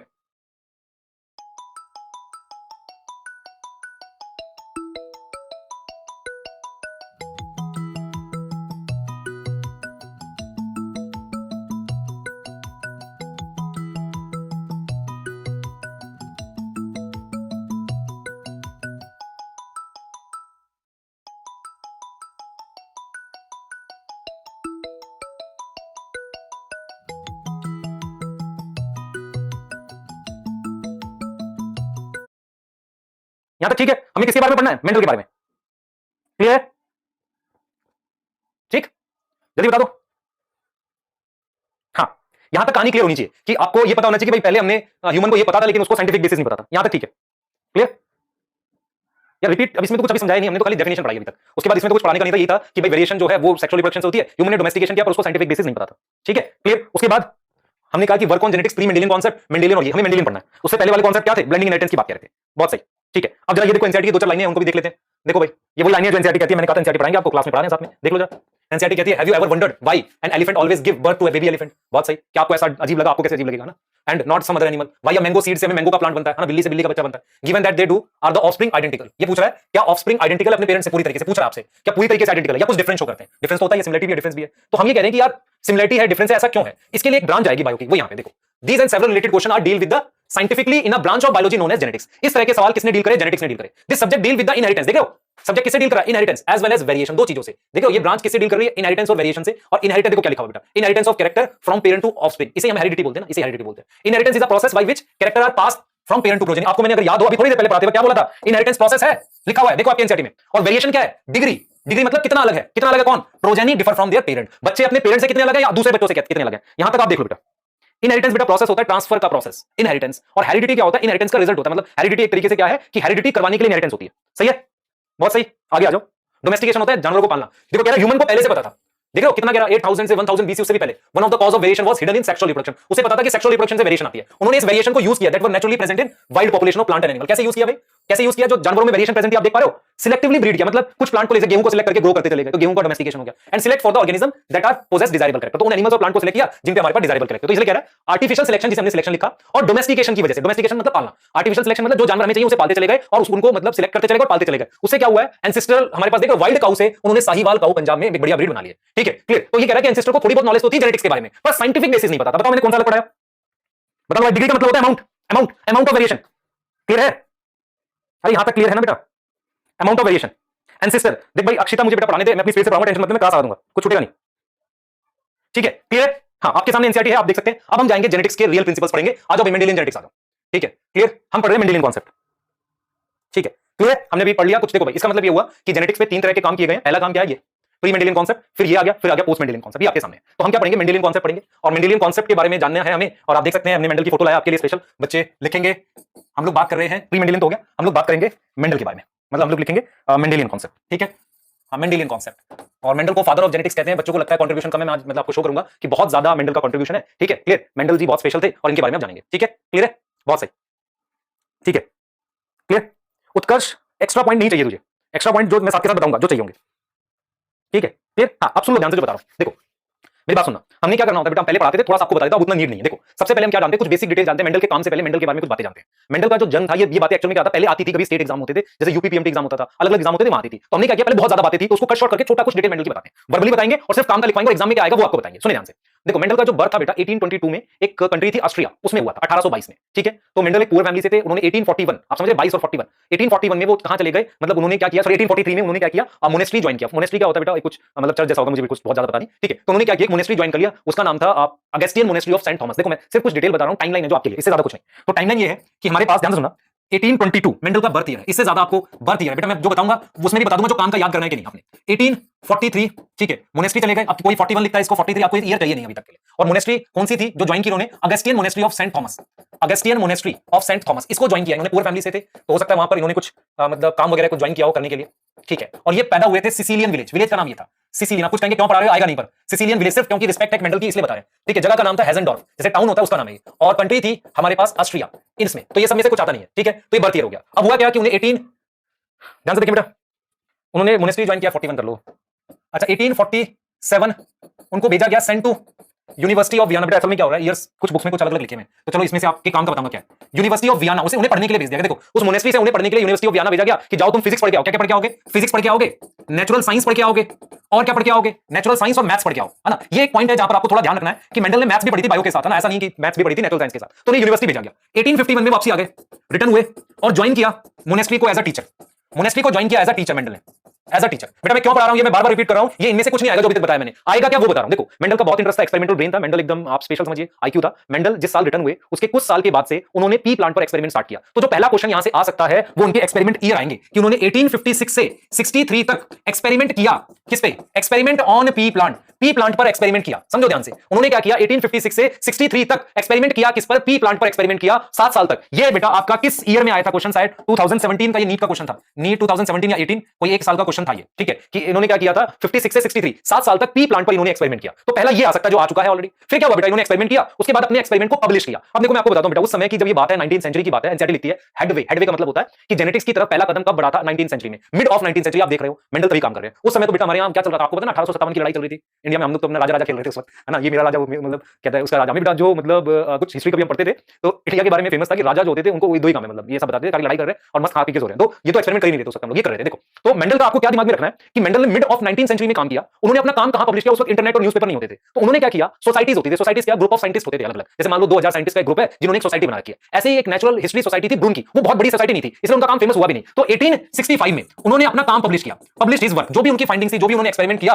वो पब्लिश किया। ये आ सकता है किस ईयर में पब्लिश किया? 1865 में। ये आ सकता है, हो सकता है 2021 में आ जाए। तो 1865 में उन्होंने अपना काम पब्लिश कर दिया मेंडल ने, आप समझ रहे हो, काम पब्लिश किया। लेकिन बेटा ये वो समय था जब डार्विन अपनी बुक पब्लिश कर चुके थे। डार्विन और मेंडल कंटेम्पररी थे। कंटेम्पररी का मतलब होता है एक ही समय के साइंटिस्ट थे। डार्विन जो थे उन्होंने अपनी बुक पब्लिश करी थी 1859 में, ओरिजिन ऑफ स्पीशीज। तो पूरा वर्ल्ड जो था उनकी बुक से एकदम रॉक था, है ना, एकदम ऐसा हो गया, मजा ही आ गया। लेकिन मेंडल का जो काम पब्लिश हुआ दो तीन चीजें थी। एक, जिस सोसाइटी में पब्लिश किया वो उतनी फेमस नहीं थी। डार्विन का काम बहुत ज्यादा यूज हो चुका, मतलब लोग एक्सेप्ट कर रहे थे, और कहीं ना कहीं मेंडल ने मैथ यूज करी थी, उतना बड़ा नाम नहीं था मेंडल। क्योंकि अगर आप देखें बहुत सारे साइंटिस्ट बहुत ज्यादा काम करते हैं तभी उनके काम बहुत ज्यादा एक्सेप्ट होते हैं। तो 1865 में मेंडल ने अपना काम पब्लिश किया, और 1865 में जब उन्होंने काम पब्लिश किया उनके काम को उतनी एक्सेप्टेंस नहीं मिली। उनके काम को बेटा उतनी एक्सेप्टेंस नहीं मिली, आप समझिए ध्यान से, उनके काम को उतनी एक्सेप्टेंस नहीं मिली। तो हम अगर सिंपल आपसे कहें, आपने दो डाटा याद करना है, 1856 से 63 एक्सपेरिमेंट का ईयर, इस साल उन्होंने एक्सपेरिमेंट किया, ये याद करना है। दूसरा, उन्होंने 1865 में अपना वर्क पब्लिश किया, आपने ये याद करना है। इसके अलावा याद नहीं करना। उसके अलावा क्या हुआ बेटा? 1885 में 1885 या 1884 है शायद, मेंडल की डेथ हो गई किडनी प्रॉब्लम से, ठीक है। उन्हें पता ही नहीं चला उनके काम का क्या हुआ, पर काम रिजेक्ट हो गया था। बस ये हुआ कि 1900 में तीन साइंटिस्ट थे जिन्होंने अलग अलग मेंडल के काम को कर देखा। तो ये और आ सकता है, थ्री साइंटिस्ट डिस्कवर्ड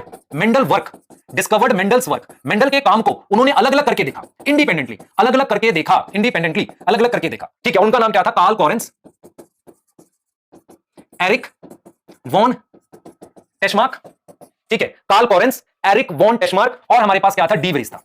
ये तीन काम उन्होंने करके देखा, कार्ल कॉरेंस, एरिक वॉन टेशमार्क और डी वरीज। इन तीन साइंटिस्ट ने अपने अपने देश में बेटा, अपनी अपनी कंट्री में मेंडल के जो बुक में काम लिखा हुआ था उसको एक एक्सपेरिमेंट के थ्रू करके देखा। उन्होंने पाया कि मेंडल का काम सही था। तो हम कहते हैं इन्होंने मेंडल के काम को क्या किया? डिस्कवर किया, फिर से डिस्कवर, रीडिस्कवरी करी एक तरीके से। इन तीनों ने, इनके नाम आएंगे तो देखो आएगा कितना, सिर्फ इतना कि उन्होंने मेंडल के काम को रीडिस्कवर किया और पाया ठीक था। इनमें से बेटा हमारे पास आप समझिए ध्यान से, एक साइंटिस्ट है डी वरीज, जिन्होंने म्यूटेशन पे काम किया, इन्होंने अपनी बुक में पब्लिश किया मेंडल के काम को। और कार्ल कॉरेंस ने मेंडल के वर्क को लॉ के लेवल पे लाया। मेंडल ने तो लॉ दिए नहीं थे, मेंडल के वर्क को कहां लाया? को ब्रिंग किया लॉ के लेवल पे, bring at level of law, उसको लेवल ऑफ लॉ पे लाया। तो कहानी ये है बेटा कि मेंडल का बर्थ कब हुआ इंपॉर्टेंट नहीं है हमारे लिए। उन्होंने यूनिवर्सिटी ऑफ वियना ज्वाइन किया, वहां से वो पढ़ने के लिए गए, मतलब वियना पढ़ने गए, वहां से मोनेस्ट्री वापसी आए। फिर उन्होंने क्या किया बेटा? उन्होंने अपना काम किया मेनली पी प्लांट पे। कितने साल तक किया ये पूछ सकता है, किन ईयर्स में किया ये पूछ सकता है, और किस ईयर में काम पब्लिश किया। कौन से ऐसे साइंटिस्ट थे उन्होंने जो मेंडल के काम को रीडिस्कवर किया, वो ये थे। तो इसका मतलब ये है बेटा, एनसीईआरटी मतलब एक बुक हम लोग एनसीईआरटी नहीं कर रहे हैं, बुक को मैं कोट कर रहा हूं कि कहीं ना कहीं एक बच्चा इनक्यूबेटर तक पर, इंक्यूबेशन होता है एक ऐसी जगह जहां पर शांत चीज पड़ी रहे इनएक्टिव फॉर्म में, इनक्यूबेटर में 35 साल तक पढ़ा रहा। मतलब 35 साल का मतलब होता है 35, 1965 में मेंडल ने काम पब्लिश कर दिया था। लेकिन उस समय के साइंटिस्ट उनके काम को समझ सके इतनी उस वक्त डिस्कवरी नहीं थी, तो मेंडल के काम को समझ नहीं पाए। लेकिन 1900 तक क्या ऐसा हुआ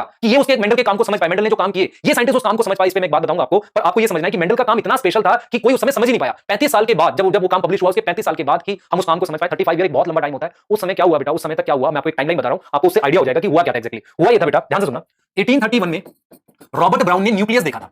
आप समझ लो ध्यान से, टाइमलाइन से आपको समझ आ जाएगा गड़बड़ कहां हुई।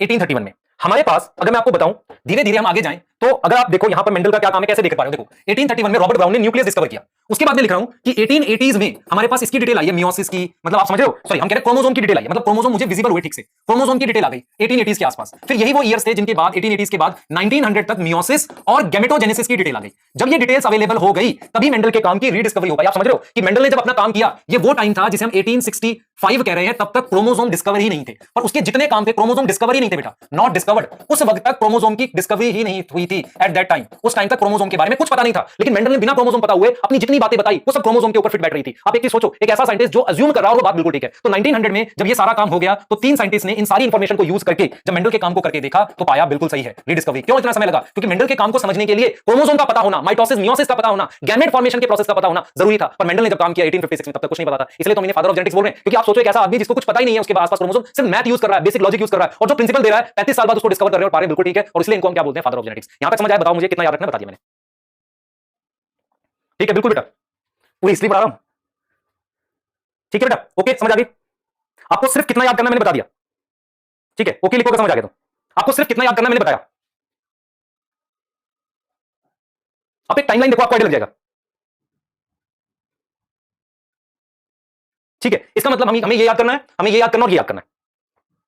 ठीक है, हाँ, मेंडल ओपी और होना भी चाहिए, बिल्कुल बेटा। हम लोग तो बहुत छोटे लोग हैं बेटा, टीचर बहुत ज्यादा कुछ नहीं होते। टीचर समझो एक ही सब्जेक्ट पढ़ाना, आप हमसे स्पेशल है, आपको 3 सब्जेक्ट पढ़ना, आप हमसे स्पेशल है बेटा, और आपका ब्रेन उस लेवल पर है जहां से आप मतलब आप समझिए आप कहीं भी बहुत अच्छी जगह जा सकते हैं। हम तो बेटा को सिलेक्टेड चीज पढ़ाते हैं, वही आपको मतलब पढ़ा पाते हैं ना, लेकिन आप उस स्टेज में जहां से आप 3 डायमेंशनल 4 डायमेंशनल ब्रेन की डेवलपमेंट करके आप कंट्री के लिए बहुत कुछ अच्छा कर सकते हैं, है ना? ठीक है, हाँ। चलिए आगे जाएंगे और हम ये देखेंगे कि मेंडल ने क्या काम किया था, उस पर हम जा रहे हैं। ठीक है, हम क्या कहते हैं बेटा, देखना ध्यान से। हम कहते हैं कि मेंडल की कुछ अप्रोच थी, ध्यान सुनना। व्हाई मेंडल गेट सक्सेस, इस पर डिस्कस कर लेते हैं। ऐसा क्या था, ऐसा क्या था कि मेंडल को सक्सेस मिली और उसने क्या किया, उस पर बात कर रहे हैं। ठीक है, चलिए कर लेते हैं फटाफट से। इतना समझ आ गया ना बेटा? क्लियर? इतना समझ आ गया आपको?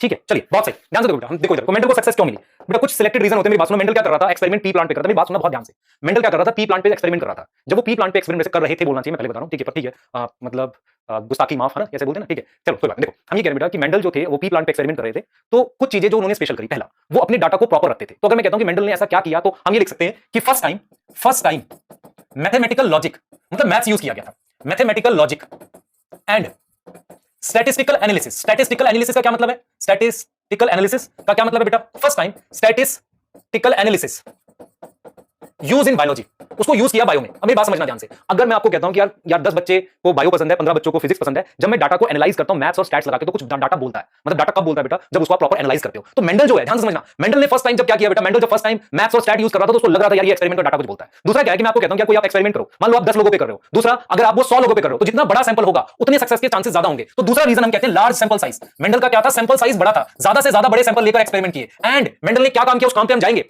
एंड उसने क्या किया बेटा, रिपीटेड क्रॉस के थ्रू अपने रिजल्ट को चेक किया किसको, रिजल्ट को। आप समझो, मैं आपको कहता हूं बेटा कि जैसे मान लो इलेक्शन होते हैं कंट्री में, इलेक्शन कंट्री में एग्जिट पोल होता है, हम लोग प्रेडिक्ट करते हैं कौन पार्टी जीतेगी।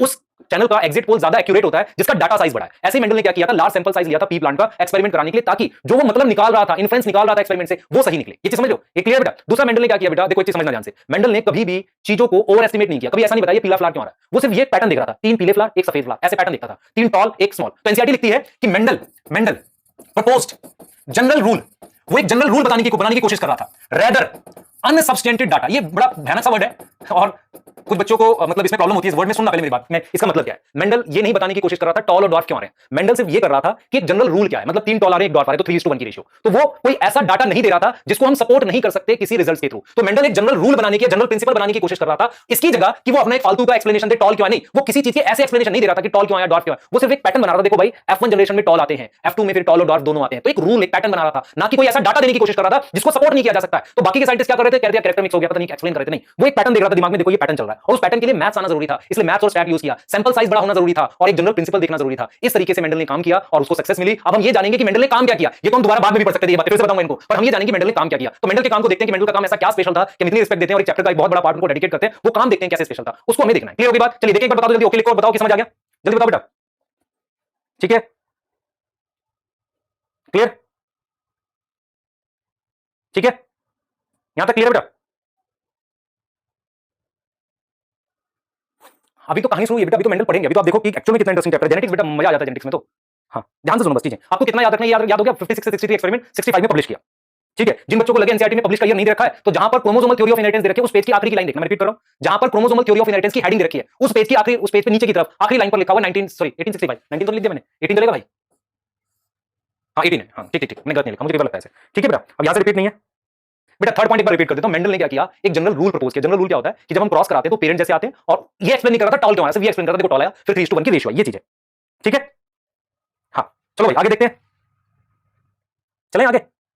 चलो चलो आगे चलते हैं बेटा। अब देखो हम क्या करेंगे बेटा, देखो हम क्या पढ़ रहे हैं। मेंडल का जो काम है उसे हम कहते हैं एक एक्सपेरिमेंट बोलते हैं। देखो मेंडल ने क्या किया था, ध्यान सुनिए बेटा। मेंडल ने परफॉर्म किया था हाइब्रिडाइजेशन एक्सपेरिमेंट। मेंडल परफॉर्म कौन सा एक्सपेरिमेंट, परफॉर्म हाइब्रिडाइजेशन एक्सपेरिमेंट। ये हाइब्रिडाइजेशन एक्सपेरिमेंट क्या है, इसकी डिटेल मैं आपको बताने जा रहा हूं। फोकस करना, ये एनसीईआरटी की लाइन है। मेंडल ने परफॉर्म किया कौन सा? Hybridization experiment. ये हाइब्रिडाइजेशन एक्सपेरिमेंट क्या है, इसके बारे में हमें जानना है। मतलब ये नॉर्मल एक प्लांट ब्रीडिंग टाइप का एक्सपेरिमेंट होता है, समझो इधर फोकस करो। मेंडल ने परफॉर्म किया हाइब्रिडाइजेशन एक्सपेरिमेंट। हाइब्रिडाइजेशन एक्सपेरिमेंट एक खास तरह का एक्सपेरिमेंट होता है जिसमें हम दो प्लांट को लेकर क्रॉस कराते हैं। तो मेंडल के उस एक्सपेरिमेंट में क्या किया गया था, क्या उसकी बातें थी, उसको हम बहुत ध्यान से समझेंगे। पहले जरा स्टेप सुनो उसके क्या थे। मेंडल ने क्या किया, मान लो एक टॉल पी प्लांट लिया और एक डॉर्फ पी प्लांट लिया, ठीक है, उनके बीच में क्रॉस कराया और फिर उससे जो रिजल्ट आए उस रिजल्ट को नोट डाउन किया और फिर उससे क्या निकाला, इन्फ्रेंस। देखो एक रिजल्ट अलग चीज होती है और उससे जो मतलब निकालते हैं उसे इन्फ्रेंस कहते हैं। तो मेंडल ने जो हाइब्रिडाइजेशन एक्सपेरिमेंट किया उसके स्टेप आप कैसे समझोगे? सबसे पहले आप क्या कहोगे देखो भाई, हाइब्रिडाइजेशन एक्सपेरिमेंट कराने के लिए सबसे पहले सिलेक्शन ऑफ पेरेंट करनी पड़ेगी। आपको पेरेंट को सिलेक्ट करना पड़ेगा। सिलेक्शन ऑफ पेरेंट्स चाहिए भाई। अभी सिलेक्शन ऑफ पेरेंट्स का क्या मतलब है, बहुत ध्यान से सुनना मेरी बात बेटा। सिलेक्शन ऑफ पेरेंट्स का मतलब यह है कि मेंडल ने जब अपना हाइब्रिडाइजेशन एक्सपेरिमेंट किया तो उन्होंने क्या किया, सबसे पहले जिनके बीच में क्रॉस कराना था उनको सिलेक्ट किया। जैसे मेंडल जब पी प्लांट को देख रहे थे, मैं आपको बताता हूं, देखो मेंडल ने बहुत सालों तक ये सर्च किया कि एक्सपेरिमेंट किस पे कराना है। उनको मिला कि पी सही प्लांट है। तो पी प्लांट में जब उन्होंने क्रॉस कराया तो एक टॉल लिया, उसको डॉर्फ से क्रॉस कराया, तो एक पेरेंट का सिलेक्शन किया। तो जब हम हाइब्रिडाइजेशन एक्सपेरिमेंट करते हैं तो सबसे पहले हम किसका सिलेक्शन करते हैं, पेरेंट्स का सिलेक्शन करते हैं, पेरेंट्स का। तो सबसे पहले पेरेंट्स का सिलेक्शन करना पड़ेगा हमें, किसका करना पड़ेगा, पेरेंट्स का, ठीक है। दूसरा स्टेप होगा cross between selected parents. Cross कराना किसके बीच में, सिलेक्टेड पेरेंट्स के बीच में क्रॉस कराना। तीसरा स्टेप होगा, समझना ध्यान से, पहला मेरे पास सिलेक्शन ऑफ पेरेंट, दूसरा क्रॉस कराना, तीसरा होगा रिजल्ट ऑफ क्रॉस, और फोर्थ जो उसने अपनी बुक में पब्लिश किया, बुक कह रहा हूं पेपर में पब्लिश किया, जिसे हम कहते हैं इन्फ्रेंस। ये इन्फ्रेंस ही मेंडल की फाइंडिंग्स थी।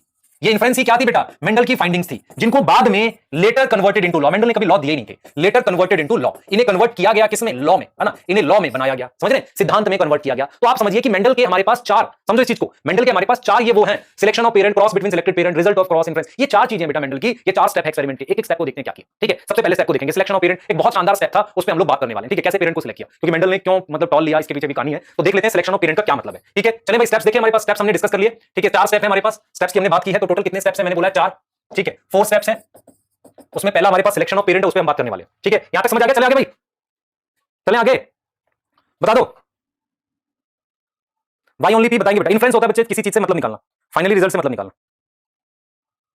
बाकी ओके लिखो, आगे चल रहे, ठीक है, चले आगे, चलो। चार स्टेप थे मेंडल के एक्सपेरिमेंट के। सबसे पहला स्टेप हमारे पास, ठीक है बेटा, आगे समझ इतना, बहुत सही। हाँ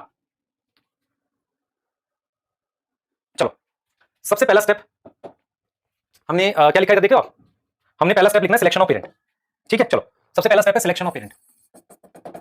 ये पहला स्टेप है बेटा, इसकी बात करने वाले हैं हम लोग, सिलेक्शन ऑफ पेरेंट्स की। ध्यान से सुनना, ध्यान से सुनना, बहुत ध्यान से सुनो बेटा। अब आ जाओ फटाफट से, सिलेक्शन ऑफ पेरेंट। देखो हुआ क्या था, मेंडल ने क्या किया बेटा, मेंडल ने जब पेरेंट्स का सिलेक्शन किया, क्योंकि हुआ क्या था, जब वो वापसी आए थे यूनिवर्सिटी ऑफ वियना से, तो उन्होंने डिसाइड किया था हम पी प्लांट पे एक्सपेरिमेंट करेंगे। तो काफी सालों तक वो खोजते रहे कि पी प्लांट पे क्या करना है, पी पे करना है, किसी और पे करना है। ऐसा नहीं कि उन्होंने एक बार में पी पर ही सिलेक्ट कर लिया था, कई प्लांट्स पे लिया, फिर फाइनली पी डिसाइड किया। पी के कुछ रीजन होते हैं, पी प्लांट में बहुत सारे ऐसे कैरेक्टर होते हैं जो बाहर से देखने से पता चल जाते हैं। दूसरा, पी प्लांट एक सिंगल सीजन में लाइफ साइकिल कंप्लीट कर लेता है। पी प्लांट एक बाइसेक्सुअल फ्लावर होता है जिसमें मेनली सेल्फ पॉलिनेशन होती है, पर उसे हम क्रॉस पॉलिनेशन भी कर सकते हैं। ऑल्दो एनसीईआरटी में ज्यादा ऐसा डिटेल नहीं है, पर मैं जो बता रहा हूं सुनो ध्यान से। पी प्लांट एक बाइसेक्सुअल फ्लावर होता है जिसकी मेनली सेल्फ पॉलिनेशन, ऑटोगेमी होती है, हम जीनोगेमी भी उसमें करा सकते हैं। दूसरा, पी प्लांट एक सिंगल सीजन 3-4 महीने में साइकिल कंप्लीट कर लेता है। फिर और कह सकते हैं कि उसके मैक्सिमम कैरेक्टर बाहर से आंख से देखकर पहचाने जा सकते हैं। ये कुछ रीजन थे पी प्लांट सिलेक्ट करने के। तो मेंडल ने क्या किया, बेटा सुनना ध्यान से, Mendel selected 14 pure line variety. ये पहला पॉइंट है जहां कंफ्यूज हो सकते हैं, pure line variety of P plant. अब 14 प्योर लाइन वैरायटी का क्या मतलब है, इस लाइन को समझना हमने। Pure line, what is meaning of pure line, ठीक है। और एनसीईआरटी फिर लिखते हैं डिफर इन वन ट्रेट, जो डिफर करते हैं सिर्फ एक ट्रेट में। अभी इसको डिस्कस कर लेते हैं बात को। प्योर लाइन पहले समझ लो क्या होता है। प्योर लाइन का मतलब होता है होमोजाइगस। ये सारे वर्ड समझेंगे बेटा, होमोजाइगस। आपने अगर 10th में थोड़ा भी पढ़ा था तो आपने होमोजाइगस शब्द का क्या मतलब लिया था वो देखो जरा। What is meaning of pure line. Pure line को एनसीईआरटी लिखती है कि मान लो ये टॉल प्लांट है, दिस इज टॉल, इसको मैं कुछ भी टॉल है देख, ठीक है। इसकी मैंने क्या करी, ऑटोगेमी को हम यहां पर लिख रहे हैं सेल्फिंग। क्या लिख रहे हैं, सेल्फिंग करी। तो मेरे पास जितने भी प्लांट आए सारे टॉल आए, मतलब समझना। What is meaning of pure line. Pure line क्या होता है, आपके पास मान लो टॉल प्लांट है, आपने इसकी सेल्फिंग करी, फिर टॉल मिला, फिर सेल्फिंग करी, फिर टॉल मिला, बार बार आप सेल्फिंग किए जा रहे हो और आपको सिर्फ टॉल मिल रहा है, उसे हम प्योर लाइन कहते हैं। उसे हम क्या बोल देते हैं, प्योर लाइन बोल देते हैं बेटा। तो प्योर लाइन का क्या मतलब होता है कि मेरे पास अगर टॉल प्लांट की आप बार बार सेल्फिंग करो और हर बार अगर आपके पास टॉल आए तो वो प्योर लाइन और होमोजाइगस कहलाता है। तो होमोजाइगस का मतलब ये होता है कि अगर आप देख लो ध्यान से बेटा, अगर मैं इसकी सेल्फिंग करूंगा तो नॉट ऑल टॉल आएंगे, सारे टॉल नहीं आएंगे, ये टॉल है क्योंकि ये हेटेरोजाइगस है, ये प्योर लाइन नहीं है। आप समझ लो इस बात को। प्योर लाइन शब्द का मीनिंग होता है कैपिटल टी मतलब होमोजाइगस। अगर आप होमोजाइगस मतलब ये दोनों सेम है, इसकी अगर आप बार बार सेल्फिंग करते हो तो अगर वही चीज मिले बार बार फिर टॉल आ जाए, सेल्फिंग का मतलब ऑटोगेमी, बार बार अगर आपको टॉल मिले तो आप कहोगे हाँ भाई बढ़िया, ये प्योर लाइन है। प्योर लाइन सब समझ आया। तो मेंडल ने 14 वैरायटी ली थी, 14 प्योर लाइन वैरायटी ली थी जो 7 पेयर में थी, 7 पेयर में। कॉन्ट्रास्टिंग इन वन ट्रेट का मतलब ये है कि टॉल और ड्वार्फ बिल्कुल सेम रहेंगे, बस एक ही डिफरेंस है, वो टॉल और ड्वार्फ है, बाकी चीजें उनमें सेम है। सीड भी एक ही तरह का बनाएंगे, दोनों राउंड हो सकता है, बस टॉल ड्वार्फ तो एक ही डिफरेंस होगा। ऐसी उन्होंने कितनी ली थी, 14 वैरायटीज, 14 प्योर लाइन वैरायटीज ली थी पेरेंट्स की फॉर्म में। प्योर लाइन का मतलब आपने अपने दिमाग में बिठाना है। मेंडल ने जब क्रॉस कराया तो उन्होंने जब क्रॉस कराने से पहले 14 वैरायटीज ली जो होमोजाइगस थी। होमोजाइगस मतलब प्योर लाइन थी। इसका मतलब मेंडल ने जो पेरेंट्स लिए वो प्योर लाइन थे, प्योर लाइन मतलब होमोजाइगस। समझ आ गई इतनी बात। ठीक है, क्लियर है? यहां तक क्लियर? जल्दी बताओ बेटा। ऑटोगेमी लिखा, ऑटोनॉमी थोड़ी लिखा हुआ है, ऑटोगेमी। ऑटोगेमी पता है भाई? भूषण पढ़ ले भाई, जल्दी बताओ। यहां तक समझ आ गया? आगे को चले,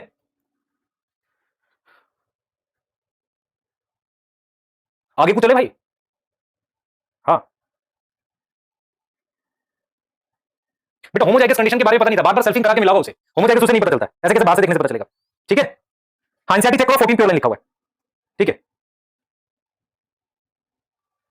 बेटा, डिफर इन वन ट्रेट का मतलब ये होता है कि जैसे मान लो वो टॉल और डॉर्फ है, तो जैसे ये टॉल है, ये डॉर्फ है, इन टॉल और डॉर्फ में और कोई डिफरेंस नहीं होगा। उसका इसका भी सीड राउंड होगा, इसका भी सीड राउंड होगा। इसका अगर मान लो मेरे पास टर्मिनल फ्लावर है तो इसका बस एक ही डिफरेंस होगा, ये कह रहे हैं। ट्रेट को और कैरेक्टर को बेटा बताएंगे अभी। ठीक है, चलो आगे देख लो कहानी। अब देखो भाई, हम बात कर रहे थे सिलेक्शन ऑफ पेरेंट की, तो उसने 14 प्योर लाइन वैरायटी ली। पेरेंट कौन से सिलेक्ट किए ये तो देख लो, देख लो ध्यान से भाई। देखो सबसे पहले ये समझना, देख लो तो एक मिनट, अरे छोरे पढ़ाने दे भाई। देखो प्लांट हाइट, प्लांट हाइट एक कैरेक्टर है, समझना ध्यान से। प्लांट हाइट एक कैरेक्टर है, उसकी दो फॉर्म है, एक टॉल और एक ड्वार्फ। ये ट्रेट है, टॉल और ड्वार्फ हमारे पास क्या है बेटा? ये ट्रेट है, दिस इज ट्रेट। तो कैरेक्टर की, एक कैरेक्टर की दो ट्रेट होती है। अभी तो सिर्फ इतना समझना, बाद में और भी बताऊंगा, पर अभी के लिए सिर्फ इतना समझो कि हमने यहां पर ये लिखा कि प्लांट हाइट एक कैरेक्टर है, उसकी दो फॉर्म है। सुनना ध्यान से, दो फॉर्म है, एक ये हो गया टॉल ट्रेट और ड्वार्फ। ठीक है, मैं आपसे पूछ रहा हूं कि हर कैरेक्टर की क्या दो ट्रेट होती है? दो से ज्यादा भी हो सकती है, या जरूरी है दो होनी? ये बताओ जरा कोई। बेटा ऑटोगेमी, सेल्फ पॉलिनेशन। बेटा pure line is pure, pure line और प्योर सेम है। सुनो ध्यान से बेटा, मैं आपसे एक सवाल पूछा मैंने, क्या हर कैरेक्टर की दो ट्रेट होना जरूरी है? नहीं जरूरी नहीं। देखो कैरेक्टर का मतलब होता है, प्लांट हाइट एक कैरेक्टर है, उसकी दो फॉर्म है, टॉल और ड्वार्फ, ने ट्रेट है। ऐसे मान लो कान की पोजीशन, कान की पोजीशन एक कैरेक्टर है, उसका यहां होना, आपके इस टेंपोरल बोन के साइड में होना, मान लो ये ट्रेट हो गई। क्या किसी का कान सर पर है? नहीं, इसका मतलब कान के पोजीशन की एक ही ट्रेट है ना। तो कई बार हम कैरेक्टर और ट्रेट सेम यूज कर लेते हैं जब एक के ऊपर। नॉर्मली हम ये कहते हैं कि एक कैरेक्टर की कई ट्रेट्स हो सकती हैं। यहां तक समझ आ रहा है? बोलो बेटा, यहां तक क्लियर है? जल्दी बताओ।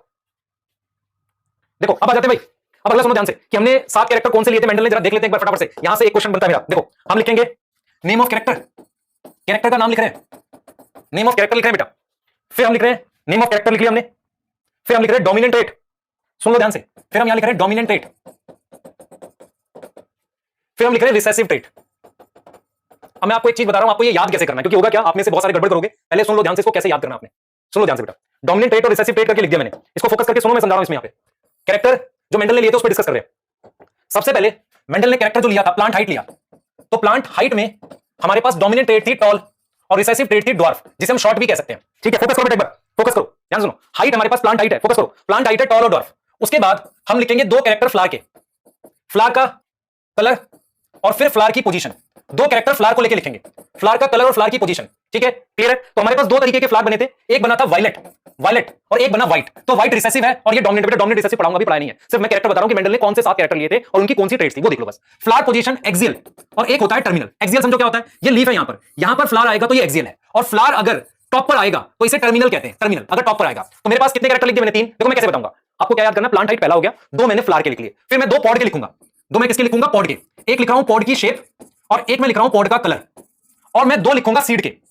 6 7 मैं सीड की शेप और फिर सीड का कलर। ऐसे याद करो, मैं आपको ऐसे याद कराऊंगा बेटा कि ये 2 करके याद करो, 2 फ्लावर के हैं, 2 पॉड के, 2 सीड के, ऐसे 7 कैरेक्टर लिए थे। एक प्लांट हाइट सबसे ऊपर लिखना है आपने, तो उन्होंने क्या किया था, पॉड की शेप। देखो पॉड क्या होता है, वो मटर का वो जो होता है ना, जिसके अंदर उसके ग्रेन होते हैं, दाने होते हैं मटर के, वो तो एक तो होता है मेरे पास स्मूथ, स्मूथ होगा, या उसे इन्फ्लेटेड कहते हैं।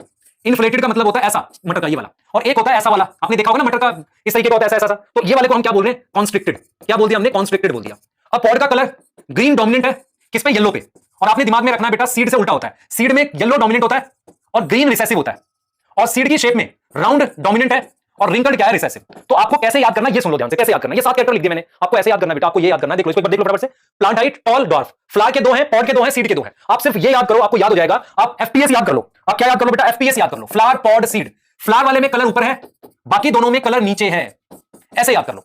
तो सीड की यहां शेप आ गई, यहां शेप आ गई, और यहां फ्लावर की पोजीशन आ गई। आप देख रहे हो? एफपीएस याद करो और प्लांट हाइट सबसे ऊपर रखो, तो आपको 7 कैरेक्टर याद हो जाएंगे। क्या हो जाएंगे? 7 कैरेक्टर याद हो जाएंगे। Plant height, FPS, flower, pod, seed.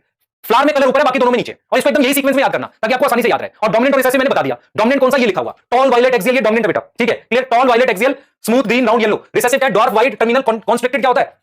Constricted क्या होगा बेटा? ऐसे वाला, ये वाला। ये 7 कैरेक्टर है, इनको याद करने का तरीका बताया बेटा आपको। ठीक है, देख लो, वायलेट डोमिनेंट है, ये व्हाइट। ठीक है, एफपीएस याद करना बेटा, फ्रेम पर सेकंड नहीं।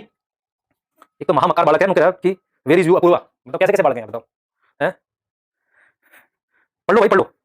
कैसे याद करोगे? एफटीएस, फ्लावर के 2 कैरेक्टर, पॉड के 2, सीड के 2। फ्लावर के 2 में कलर ऊपर है, बाकी दोनों में कलर नीचे। ठीक है, अब ये रिसेसिव डोमिनेंट क्यों मैं बताऊंगा आपको। ठीक है, बेटा मैं ये इसलिए पढ़ा रहा हूं, सुनना ध्यान से। आपने लिख लिया? आपने लिख लिया, सुन लो ध्यान से। पी प्लांट में हम ऐसे लिखते हैं 2n = 14, 7 पेयर क्रोमोसोम के होते हैं।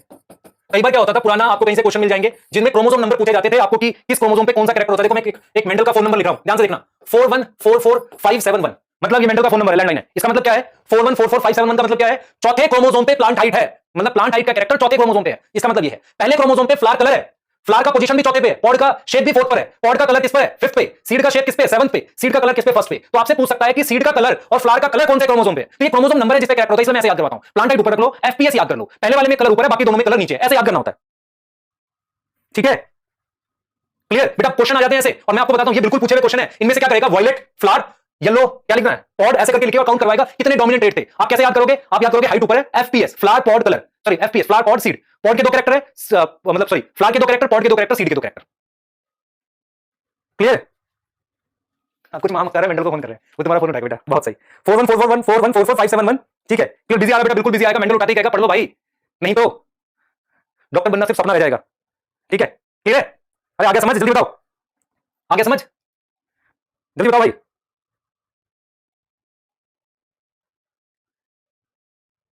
समझ आ गया बेटा? है ना? ठीक है, चलो बेटा अभी हमें ऐसा लग रहा है कि क्लास को यहीं रोकना पड़ेगा। मैं एक्स्ट्रा टाइम पढ़ाना स्टार्ट कर रहा हूं नेक्स्ट क्लास से। और मैं आपको एक दो चीज और बताऊंगा कि हमें कुछ प्लानिंग लेके चलनी है 11 के लिए, वो भी है। और जब तक के लिए आप मेंडल को फोन मिलाते रहे, और अगर वो व्यस्त रहे तो फिर आप भी व्यस्त रहे और पढ़ाई में व्यस्त रहे, है ना? ये ज्यादा अच्छा रहेगा, और किसी भी तरह की कोई डिस्ट्रैक्शन भी ना जाए। ठीक है, क्लियर? हाँ, चुटकुले शायरी हम नहीं सुनाएंगे। ठीक है, क्रोमोसोम नंबर याद हो जाएगा बेटा, कैरेक्टर याद हो जाएगा। ठीक है, क्लियर? डन हो जाएगा? बताओ जल्दी, आज के लिए काफी करें इतना। हाँ, बिल्ली आ जाएगी बेटा, बिल्ली आई नहीं है, बिल्ली लौट आएगी, टेंशन ना लो। ठीक है, मिलते हैं नेक्स्ट क्लास में। इसकी इतना पढ़ के आना, एनसीईआरटी वगैरह। ठीक है, हाँ, क्लियर है? ठीक है बेटा, चलिए नेक्स्ट क्लास में मिलेंगे, तब तक के लिए प्लीज ट्राई करिए, है ना? ठीक है बेटा, थैंक यू।